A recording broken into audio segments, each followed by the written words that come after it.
First reading, according to the book of Jeremiah, chapter 17, verses 5 to 10.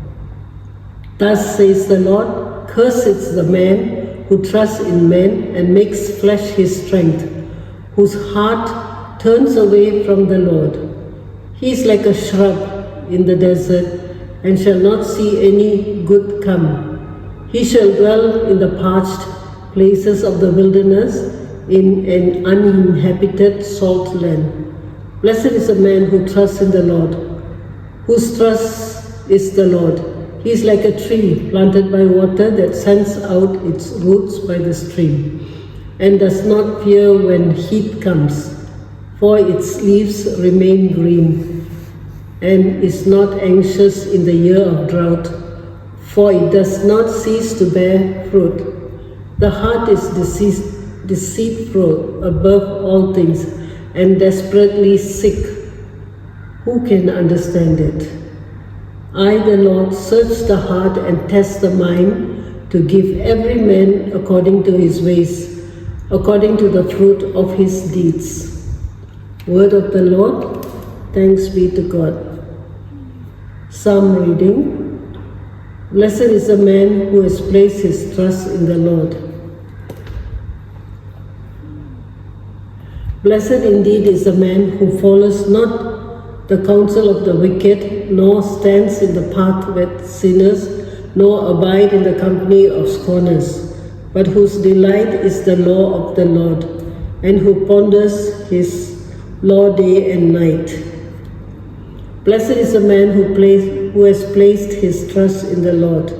He is like a tree that is planted beside the flowing waters, and yields its fruit in due season, and whose leaves shall never fade, and all that he does shall prosper. Blessed is the man who has placed his trust in the Lord. Not so are the wicked, not so, for they, like winnowed chaff, shall be driven away by the wind. For the Lord knows the way of the just, but the way of the wicked will perish. Blessed is the man who has placed his trust in the Lord. Gospel according to the book of Luke, chapter 16, verses 19 to 31. At that time, Jesus said to the Pharisees, there was a rich man who was clothed in purple and fine linen, and who feasted sumptuously every day. And at his gate laid a poor man named Lazarus, covered with sores, who desired to be fed what fell from the rich man's table. Moreover, even the dogs came and licked his sores. The poor man died and was carried by the angels to Abraham's side. The rich man also died and was buried, and in heaps, being in torment, he lifted up his eyes and saw Abraham far away and Lazarus at his side. And he called out, Father Abraham, have mercy on me, and send Lazarus to dip the end of his finger in water and cool my tongue, for I am in anguish in this flame. But Abraham said, Child, remember that you in your lifetime received your good things, and Lazarus in like manner bad things. But now he is comforted here, and you are in anguish. And besides all this, between us and you, a great chasm has been fixed, in order that those who would pass from here to you may not do so, and none may cross from there to us.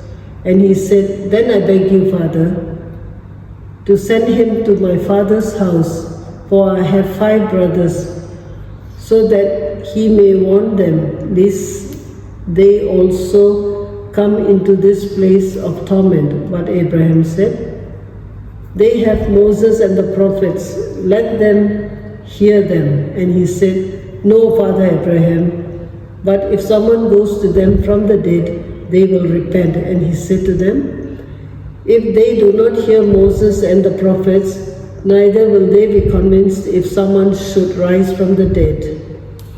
Gospel of the Lord. Praise be to you, Lord Jesus Christ. Reflections. Wealth's moral test. Today, Jesus presents the parable of the rich man and Lazarus, urging us to examine the moral implications of our wealth.